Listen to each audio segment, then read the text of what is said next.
नमस्कार. आज आपण लॉ ऑफ वनचे सत्र 17 बघतोय, भाग 2. तर आधी प्रेयर बोलूया. नियम काय आहे? नियम एकच आहे. आपण सर्व येथे का जमलो आहोत? कारण फेडरेशनच्या माहिती आणि साहित्याच्या माध्यमातून आपल्याला एकत्वाचा नियम शिकवायचा आहे. आपण रा, को आणि फेडरेशनच्या त्या सर्व सदस्यांना का शोधत आहोत, जे एका अनंत निर्मात्याची सेवा करतात? कारण ते सर्व एकात्वाच्या नियमाचे नम्र दूत आहेत. म्हणून आपण सर्व मिळून आपल्या संपूर्ण एकत्वाचा नियम गटाभोवती, कोणत्याही व्यासपीठावरून हे सत्र ऐकणाऱ्या सर्वांभोवती, त्यांच्या कुटुंबांभोवती, मित्रांभोवती, शेजाऱ्यांभोवती, हितचिंतकांभोवती आणि त्यांच्या घरांभोवती आपल्या एका अनंत निर्मात्याचे प्रेम आणि प्रकाशाचे एक संरक्षक वर्तुळ तयार करूया आणि कोणत्याही विचार रूपाला या वर्तुळात प्रवेश करण्यापासून प्रतिबंधित करूया. कारण नियम एकच आहे. तर चला आपण एकत्वाच्या नियमानुसार आनंद साजरा करूया आणि ही जागा शुद्ध करूया. दुसरी प्रेयर बोलूया. मी केवळ माझा हा भौतिक देह नाही, तर त्याहूनही काहीतरी अधिक आहे. मी केवळ भौतिक पदार्थांपुरता मर्यादित नसल्यामुळे अशा श्रेष्ठ ऊर्जा आणि ऊर्जा प्रणालींचा विस्तार अनुभवण्याची, त्यांना जाणून घेण्याची आणि समजून घेण्याची माझी तीव्र इच्छा आहे, ज्या माझ्यासाठी आणि माझ्या जवळच्या व प्रिय व्यक्तींसाठी हितकारक आणि विधायक ठरतील. तसेच ज्यांची बुद्धिमत्ता, विकास आणि अनुभव माझ्या इतकाच किंवा माझ्यापेक्षाही अधिक आहे, अशा व्यक्तींची मदत, सहकार्य, सहाय्य आणि समज मला लाभावी, अशी माझी मनापासून इच्छा आहे. तर हे सत्र आहे. त्याचा दुसरा भाग आपण बघतोय, जे 3 फेब्रुवारी 1981 ला चॅनलाइज करण्यात आले होते. डॉन इथे विचारतो आहे, मग जीसस म्हणून ओळखली जाणारी ती सत्ता सध्या कोणत्या घनतेमध्ये वास्तव्य करत आहे? तर रा म्हणतात, मी रा आहे. ही माहिती निरुपद्रवी असली तरी फारशी महत्वाची नाही. ती सत्ता आता ज्ञान कंपन किंवा प्रकाश कंपन म्हणून ओळखल्या जाणाऱ्या 5व्या घनतेचे धडे आत्मसात करत आहे. म्हणजे जीसस आता 5th डेन्सिटी मध्ये आपले लेसन्स घेत आहेत. पुढे डॉन विचारतो आहे, आपल्या संस्कृतीत एक प्रसिद्ध म्हण किंवा धारणा आहे की ते परत येतील. म्हणजे जीसस परत येतील. हे नियोजित आहे का? हे तुम्ही मला सांगू शकाल का? त्यावर रा म्हणतात, मी रा आहे. मी या प्रश्नाचे स्पष्टीकरण देण्याचा प्रयत्न करेन. हे थोडे कठीण आहे. त्या सत्तेला जाणीव झाली होती की ती केवळ स्वतःची अशी स्वतंत्र सत्ता नाही, तर एकमेव निर्मात्याचा संदेशवाहक म्हणून कार्य करत आहे. ज्या निर्मात्याला त्या सत्तेने प्रेम या रूपात पाहिले होते, त्या सत्तेला जाणीव होती की हे चक्र अंतिम टप्प्यात आहे आणि त्यांनी असे सांगितले होते की त्यांच्यासारखी चेतना असलेले लोक कापणीच्या वेळी परत येतील. तुम्ही ज्यांना जीसस म्हणता, तो विशिष्ट मन, शरीर, आत्मा संच किंवा ती सत्या प्रत्यक्षपणे परत येणार नाही. केवळ कॉन्फेडरेशनचा एक सदस्य म्हणून एखाद्या माध्यमाद्वारे अधूनमधून संवाद साधण्यापुरतेच त्यांचे अस्तित्व असेल. तथापि त्याच चेतनेशी सुसंगीत सुसंगत असलेले इतर लोक असतील, जे 4थ्या घनतेमध्ये इतरांचे स्वागत करतील. परत येणे याचा अर्थ हाच आहे. तर इथे राचं असं म्हणणं आहे की जीससला हे माहित होते की ते एकमेव निर्मात्याचे म्हणजे वन क्रिएटरचे मेसेंजर आहेत. आणि हे जे आपली सायकल आता संपणार आहे, ती ती अंतिम टप्प्यात आहे, हे देखील त्यांना माहित होते. त्यामुळे त्यांनी सांगितले होते की त्यांच्यासारखी चेतना असलेले लोक कापणीच्या म्हणजे हार्वेस्टच्या वेळी परत येतील. जीसस प्रत्यक्षात परत येणार नाहीत, कारण ते कॉन्फेडरेशनचे मेंबर असल्यामुळे चॅनलिंगद्वारे संपर्क करू शकतात. पण ते प्रत्यक्ष काही स्वतः येणार नाहीत पृथ्वीवरती. त्यांच्यासारखी चेतना असलेले लोक 4th डेन्सिटी मध्ये इतरांचे स्वागत करतील, असे रा म्हणत आहेत. पुढला प्रश्न बघूया. तुम्ही म्हणालात की क्षमा हे कर्माचे ओझे हलके करण्याचे साधन आहे. मला हा प्रश्न कसा मांडावा हे सुचत नाही. मला वाटते की मला या विषयाकडे नंतर परत यावे लागेल. मी दुसरा प्रश्न विचारतो. हे चक्र पूर्ण झाल्यानंतर पृथ्वी 4थ्या घनतेच्या सकारात्मक अवस्थेत का असेल? 4थ्या घनतेच्या नकारात्मक अवस्थेत का नाही? कारण सध्या तरी नकारात्मक प्रवृत्तीच्या लोकांची संख्या जास्त असल्याचे दिसते. यावर रा म्हणतात, मी रा आहे. पृथ्वी नकारात्मक असल्याचे दिसते. याचे कारण म्हणजे तुमच्या वर्तमान अवकाश काळात घडणाऱ्या घटनांबद्दल चांगल्या किंवा सकारात्मक प्रवृत्तीच्या सत्तांमध्ये निर्माण होणारी एक प्रकारची मूक भीती किंवा अस्वस्थता, जी एक सामान्य विकृती आहे. तथापि इतरांची सेवा म्हणजे सर्व्हिस टू अदर्स करण्याच्या मार्गावर चालणारे आणि कापणीसाठी पात्र ठरणारे लोक स्वतःची सेवा करण्याच्या मार्गावर चालणाऱ्या आणि कापणीसाठी पात्र ठरणाऱ्या लोकांच्या तुलनेत संख्येने खूप जास्त आहेत. तर इथे राचं म्हणणं आहे की पृथ्वी नकारात्मक असल्याचे दिसते आपल्याला, पण तसे काही आहे नाही. कारण काही लोक सकारात्मक दृष्टीचे असले तरी त्यांना वर्तमानात घडणाऱ्या घटनांबद्दल भीती आणि अस्वस्थता आहे. त्यामुळे ते मूकदर्शक बनले आहेत. म्हणजे ते काही प्रतिक्रिया तर देत नाहीत. परंतु सर्व्हिस टू अदर्स म्हणजे सकारात्मक प्रवृत्तीचे लोकांची संख्या पृथ्वीवर अधिक आहे नकारात्मक लोकांपेक्षा. नकारात्मक लोक म्हणजे सर्व्हिस टू सेल्फ करणारे लोक. त्यामुळे पृथ्वी ही फोर्थ डेन्सिटी पॉझिटिव्ह मध्ये जाणार आहे.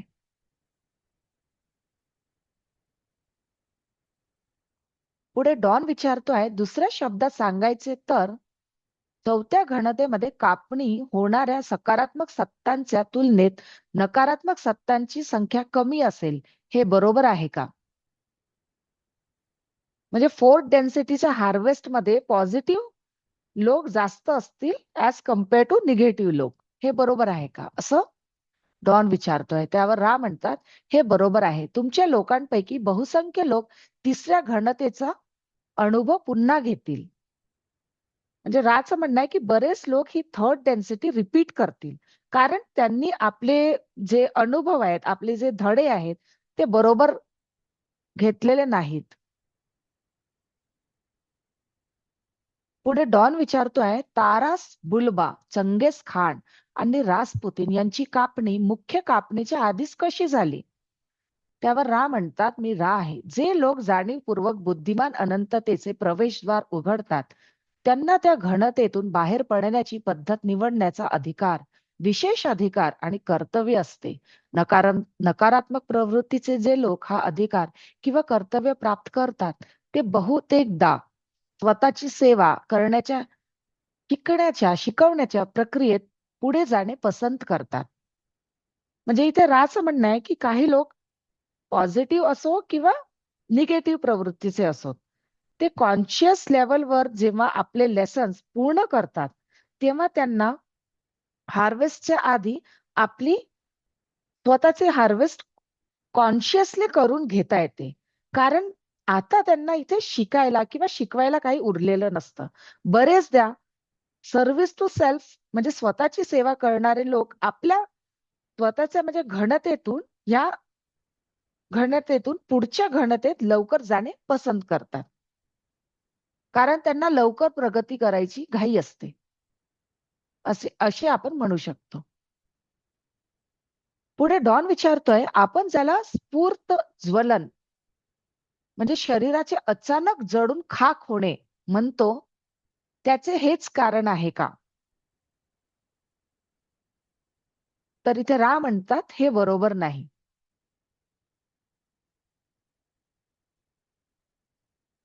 म्हणजे इथे डॉनचं असं म्हणणं होतं, की जे सर्व्हिस टू सेल्फ करणारे लोक आहे, ते स्वतःची हार्वेस्ट करताना जळून खाक म्हणजे शरीराचे अचानक ते जळून खाक होतात का पुढे जायसाठी? तर इथे रा म्हणतात ते बरोबर नाही. पुढे डॉन विचारतोय, त्या घटनेचे कारण काय आहे हे तुम्ही मला सांगू शकाल का? तर रा म्हणतात, कल्पना करा, एक जंगल आहे, एका झाडावर वीज पडते, ते जळते, वीज इतरत्र पडत नाही, इतर भाग जळत नाही. अशा काही रॅन्डम घटना घडतात ज्यांचा संबंध त्या विशिष्ट व्यक्तीशी नसून आपण ज्या खिडकीच्या घटनेबद्दल बोललो होतो त्याच्याशी असतो.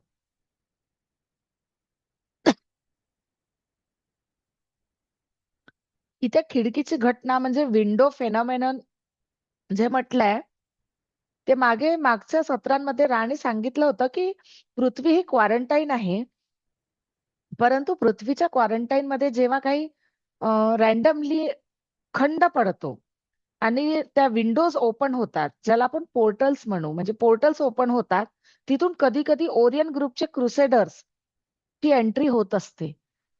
त्याबद्दल रा इथे बोलत आहेत. पुढे डॉन विचारतोय, या विशिष्ट व्यक्ती काही खास प्रकारे समान आहेत की त्या केवळ यादृच्छिक म्हणजे रॅन्डम व्यक्ती आहेत? तर इथे रा म्हणत आहेत नंतरचे विधान बरोबर आहे, म्हणजे रॅन्डम व्यक्ती आहेत. पुढे डॉन विचारतोय, मी असे समजू का की कापणी 2011 या वर्षात होईल, की ती काही कालावधीत पसरलेली आहे? तर इथे डॉन विचारतो आहे की 2011 मध्ये कापणी होईल का फोर्थ डेन्सिटीसाठी? त्यावर रा काय म्हणतात हे बघूया. मी रा आहे, हा एक अंदाज आहे. आम्ही सांगितले आहे की आम्हाला तुमच्या काल अवकाश संकल्पनेशी जुळवून घेण्यात अडचण येते. कापणीसाठी हा एक योग्य संभाव्य काल अवकाश बिंदू आहे. जे लोक यावेळी देह धारण करून नाहीत त्यांचाही कापणीमध्ये समावेश केला जाईल. तर इथे राचं म्हणणं आहे की ही एक संभावित वेळ आहे, हे काय ते नक्की सांगू शकत नाहीत. तसेच जे लोक आत्मा आहेत, म्हणजे इथे मरून गेलेले आहेत आणि ते इनर प्लेन्स मध्ये आपले हिलिंग घेत आहेत, जे पृथ्वीवर शारीरिकरित्या अवेलेबल नाहीत, त्यांची देखील हार्वेस्ट होईल. म्हणजे इनर प्लेन्स वरून देखील ते फोर्थ डेन्सिटी मध्ये जन्म घेऊ शकतात किंवा जन्म घेतील. पुढे डॉन विचारतोय, बरं जर एखाद्या व्यक्तीला याबद्दल जाणून घ्यायची असेल आणि या तिसऱ्या घनतेमध्ये असताना स्वतःची सेवा करण्याऐवजी इतरांची सेवा करायची असेल, तर इतरांची सेवा करण्याचे काही सर्वोत्तम मार्ग आहेत का? की कोणताही मार्ग इतर कोणत्याही मार्गा इतकाच चांगला आहे? तर इथे रा म्हणतात, मी रा आहे, इतरांची सेवा करण्याचा सर्वोत्तम मार्ग मागील माहितीमध्ये स्पष्टपणे सांगितला गेला आहे. आम्ही त्याची थोडक्यात पुनरावृत्ती करू. इतरांची सेवा करण्याचा सर्वोत्तम मार्ग म्हणजे निर्मात्याचे प्रेम, लव्ह ऑफ द क्रिएटर, जसे ते अंतरात्म्याला ज्ञात आहे, ते इतरांशी वाटून घेण्याचा सतत प्रयत्न करणे. यात आत्मज्ञान आणि कोणत्याही संकोचाशिवाय स्वतःला दुसऱ्याच्या अस्तित्वासाठी किंवा दुसऱ्या स्वसाठी खुले करण्याची क्षमता याचा समावेश होतो. यात असे म्हणता येईल की मन, शरीर, आत्मा या संकुलाचे जे सार किंवा हृदय आहे, त्याचे प्रकटीकरण करणे किंवा ते बाहेर प्रक्षेपित करणे समाविष्ट आहे. तुमच्या प्रश्नाच्या उद्देशाचा विचार करता तिसऱ्या घनतेमधील प्रत्येक साधकाला इतरांची सेवा करण्याचा सर्वोत्तम मार्ग हा त्या विशिष्ट मन, शरीर, आत्मा संकुलासाठी अद्वितीय असतो. याचा अर्थ असा की मन, शरीर, आत्मा संकुलाने स्वतःच्या आतच अशा विवेकाची बुद्धिमत्ता शोधली पाहिजे, ज्यामुळे ते इतरांची सर्वोत्तम प्रकारे सेवा करू शकेल. हे प्रत्येकासाठी वेगळे असेल. यात सर्वोत्तम असे काही नाही. याचे कोणतेही सामान्यीकरण करता येत नाही. निश्चित असे काहीही ज्ञात नाही. तर इथे राचं असं म्हणणं आहे की इतरांची सेवा करण्याचा अतिशय उत्तम मार्ग म्हणजे निर्मात्याचे प्रेम, म्हणजे लव्ह ऑफ द क्रिएटर, जसे आपल्या अंतरात्म्याला ज्ञात आहे ते इतरांशी वाटून घेण्याचा सतत प्रयत्न करत असणे. स्वतःला ओळखणे, स्वतःला जाणून घेणे आणि दुसऱ्यांशी त्या प्रकारे जुळवून घेणे. या सेवा करण्याचे प्रकार अ, सगळ्यांचे सगळ्यांसाठी वेगवेगळे असू शकतात. हे स्वतःलाच शोधायचे असतं की आपण इतरांची सेवा निस्वार्थ भावाने कशा प्रकारे करू शकतो. यात काही विशिष्ट प्रकार नाहीये आणि यासाठी काही नियम बंधन देखील नाहीत, असं राचं म्हणणं आहे. पुढे डॉन विचारतोय, तुमचे खूप खूप आभार. मला पुन्हा पुन्हा प्रश्न विचारून अतिरिक्त वेळ घ्यायचा नाही. काही प्रश्न इतके महत्वाचे असतात की उत्तराचा अधिक विस्तार करण्यासाठी मी तेच प्रश्न वेगवेगळ्या प्रकारे विचारण्याचा प्रयत्न करतो. कदाचित आपण ज्या मुद्द्याकडे जात आहोत तोच हा विषय आहे असे वाटते किंवा कदाचित तसे नसेलही. ओहास्पे या पुस्तकात असे म्हटले आहे की जर एखादी व्यक्ती 50% अधिक प्रमाणात इतरांसाठी समर्पित असेल तर, म्हणजे जर एखाद्या ते इतरांची सेवा करण्याचे प्रमाण 50 पेक्षा जास्त आणि स्वतःची सेवा करण्याचे प्रमाण 50 पेक्षा कमी असेल तर तो कापणीसाठी पात्र ठरतो. हे विधान बरोबर आहे का? तर ओहास्पे पुस्तकाप्रमाणे दुसऱ्यांची सेवा करण्याचे प्रमाण 50 पेक्षा जास्त, तसेच स्वतःची सेवा 50 पेक्षा कमी असेल तर ती व्यक्ती हार्वेस्टसाठी पात्र ठरते. हे बरोबर आहे का? असं डॉन विचारतो आहे. तर इथे 50 पेक्षा जास्त म्हणजे 51% दुसऱ्यांची सेवा करायची असते आणि 49% स्वतःची सेवा करायची असते, जेणेकरून व्यक्ती पुढच्या डेन्सिटीसाठी म्हणजे फोर्थ डेन्सिटी पॉझिटिव्ह साठी पात्र ठरतो का? याबद्दल डॉन विचारतो आहे. तर रा म्हणतात हे विधान जर ही कापणी सकारात्मक चौथ्या आयामी पातळीसाठी होणार असेल तर हे विधान बरोबर आहे. म्हणजे हे विधान पॉझिटिव्ह फोर्थ डेन्सिटी साठी बरोबर आहे. पुढे डॉन विचारतोय जर एखाद्या जीवाला नकारात्मक मार्गासाठी निवडले जाणार असेल तर त्याचे प्रमाण काय असायला हवे?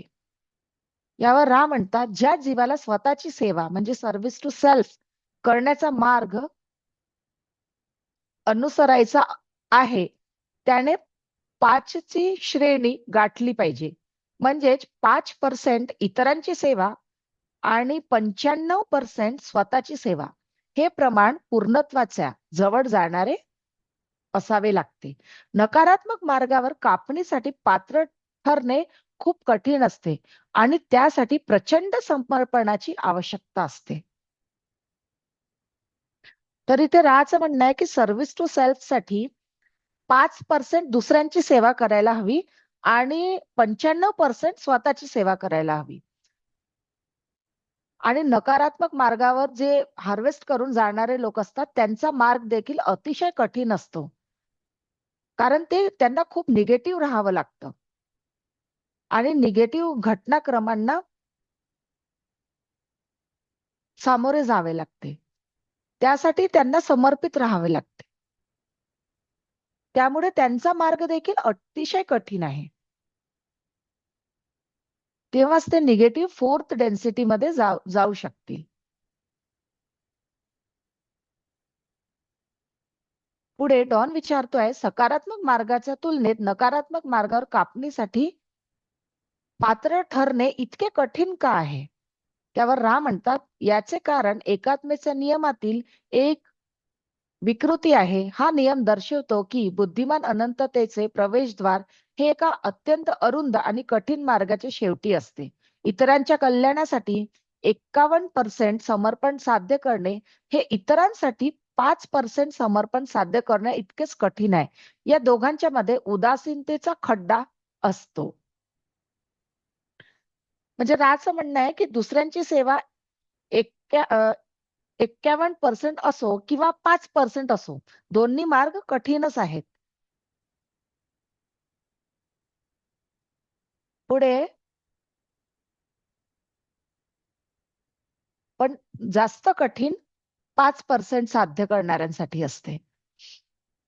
पुढे डॉन विचारतो आहे बरं मग जर एखादा जीव चौथ्या घनतेमध्ये अशा श्रेणीसह प्रवेश करतो जिथे त्याचे प्रमाण इतरांसाठी 51% आणि स्वतःसाठी 49% आहे तर तो चौथ्या घनतेच्या कोणत्या पातळीवर जाईल? मी असे गृहीत धरत आहे की चौथ्या घनतेमध्ये विविध पातळ्या आहेत.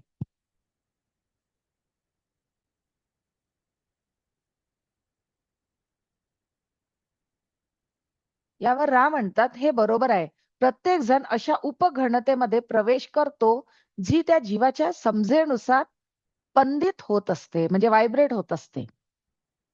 तर इथे राचं असं म्हणणं आहे की प्रत्येक व्यक्ती फोर्थ डेन्सिटी मधल्या ज्या उपघनतेला कनेक्ट करतो म्हणजे रेझोनेट करतो तेथे तो प्रवेश करतो.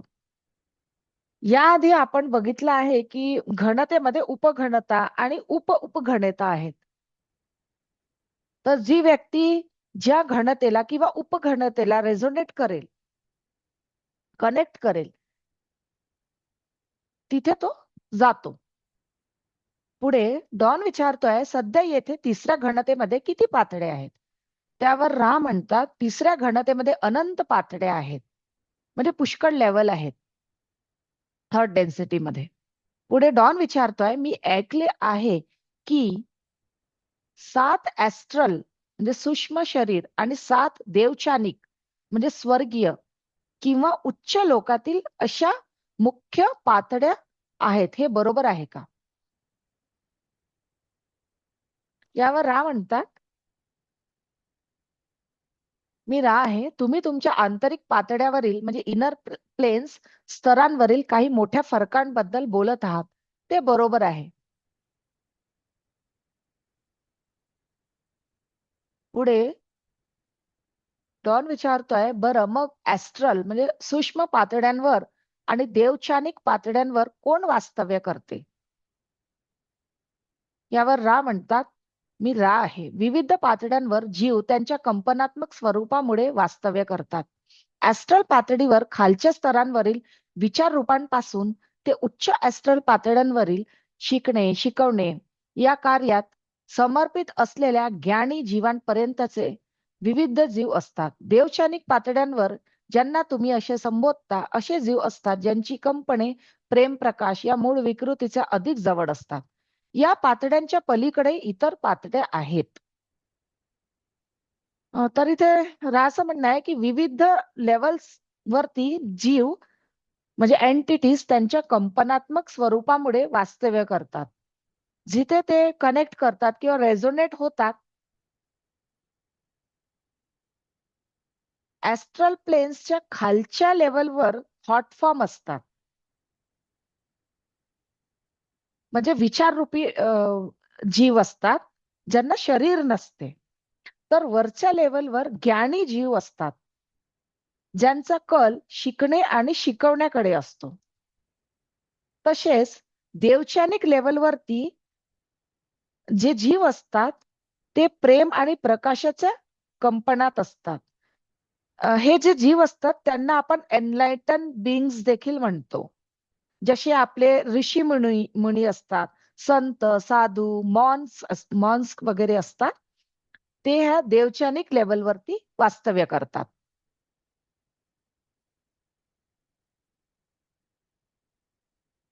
पुढे डॉन विचारतोय, बरं मग प्रत्येक हे समजणे कठीण आहे.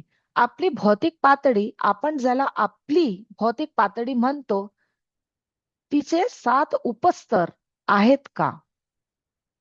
तर राचं म्हणणं आहे, मी रा आहे. तुमचे म्हणणे बरोबर आहे. हे समजणे कठीण आहे.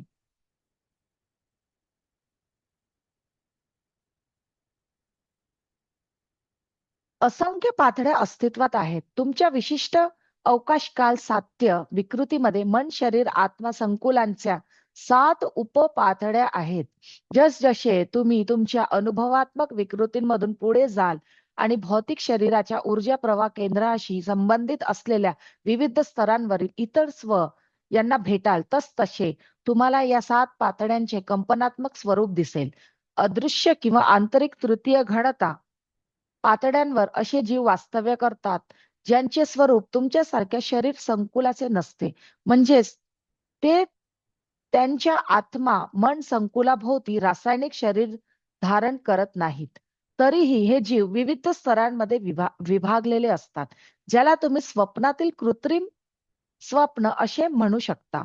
उच्च स्तरावर ज्ञानाचे वहन पुन्हा खालच्या बाह्य अस्तित्वाच्या पातळ्यांकडे करण्याची इच्छा कमी होते, कारण या स्तरांवर अतिशय सखोल शिकणे, शिकवणे ही प्रक्रिया घडत असते.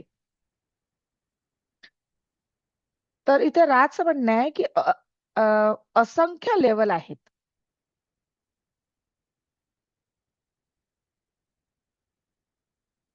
आपण याला असं समजूया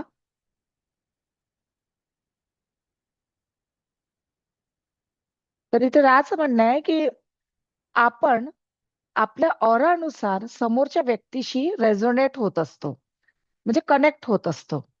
जसं आता इथे आपण बघत आहोत की हा रेड ऑरा आहे. तर जे व्यक्ती रेड ऑरामध्ये असतात, लाल ऑरा ज्यांचा असतो, ते समोरच्या लाल ऑरा व्यक्तीशीच कनेक्ट होतील. ज्यांचा पिवळा असतो, ते पिवळ्या ऑरा असलेल्या व्यक्तीशी कनेक्ट होतील. ह्या प्रकारे ज्या ज्या ज्या व्यक्तीचा जसा ऑरा असेल, तो व्यक्ती तशा व्यक्तीशीच कनेक्ट होणार किंवा रेझोनेट होणार किंवा त्या व्यक्तीशी व्हायब्रेशन तशा व्यक्तीशी जुळून येतील.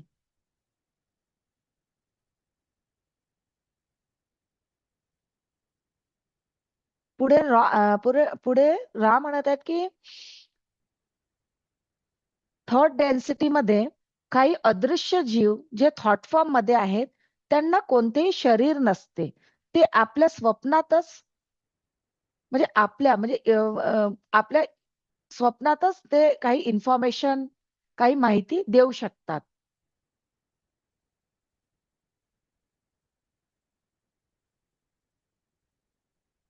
पुढे डॉन विचारतो आहे,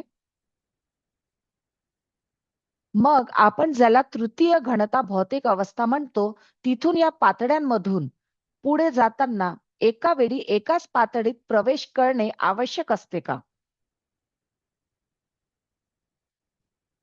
म्हणजे अशा अनेक लेव्हलवरती पुढे जाताना असं आवश्यक आहे का, की एक एक करूनच ह्या लेव्हलवरती जायचं? म्हणजे एक एक लेव्हल पार करायचं असं आवश्यक आहे का? असं डॉन विचारतोय. तर रा म्हणतात, मी रा आहे. आमचा असा अनुभव आहे की काही जीव एकाच वेळी अनेक पातळ्यांमध्ये प्रवेश करतात. इतर जीव हळूहळू प्रवेश करतात. काही जीव घाईघाईने उच्च पातळ्यांमध्ये प्रवेश करण्याचा प्रयत्न करतात. त्याआधी तथाकथित खालच्या किंवा अधिक मूलभूत पातळ्यांच्या ऊर्जा समजून घेत नाहीत. यामुळे ऊर्जेचे असंतुलन निर्माण होते. तुम्ही ज्याला विकृती म्हणता, तो आजारपण किंवा अस्वस्थता बऱ्याचदा ऊर्जेच्या एका सूक्ष्म विसंगतीचा परिणाम असतो. यात त्या अस्तित्वाच्या जाणीवपूर्वक प्रयत्नांमुळे काही उच्च ऊर्जा पातळ्या सक्रिय होतात. परंतु ते अस्तित्व त्या घनतेच्या निम्न ऊर्जा केंद्रांपर्यंत किंवा उपघनतांपर्यंत पोहोचलेले नसते. तर हे समजून घेण्यासाठी आपण हा डायग्राम बघूया. इथे हे जे वेगवेगळे चक्र आपल्याला दिसत आहेत, लाल, पिवळा, ऑरेंज, ग्रीन, इथे रा म्हणत आहेत की नॉर्मली व्यक्ती लाल चक्रापासून हळूहळू पुढे जातो. परंतु काही लोक खालच्या जे बेसिक चक्र असतात त्यावर काम न करता मेडिटेशन करून सरळ कुंडलिनी जागृत करण्याचा प्रयत्न करतात. त्यात त्यात त्यांचे वरचे चक्र तर ओपन होते. म्हणजे लाल, ऑरेंज, पिवळे हे चक्र बॅलन्स न करता ते सरळ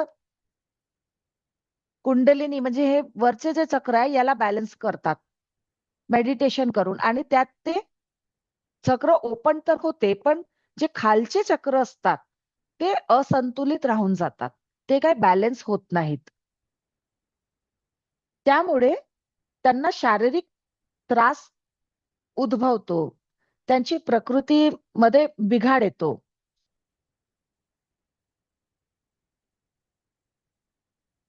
कारण की त्यांचे हे जे खालचे चक्र असतात हे असंतुलितच राहून जातात.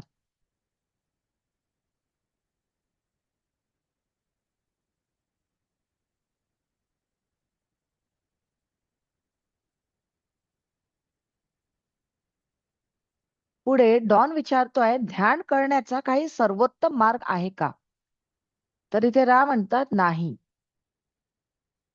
पुढे डॉन विचारतोय, यावेळी म्हणजे या चक्राच्या समाप्तीजवळ या ग्रहावर भौतिक रूपात पुनर्जन्म कसे निश्चित केले जाईल?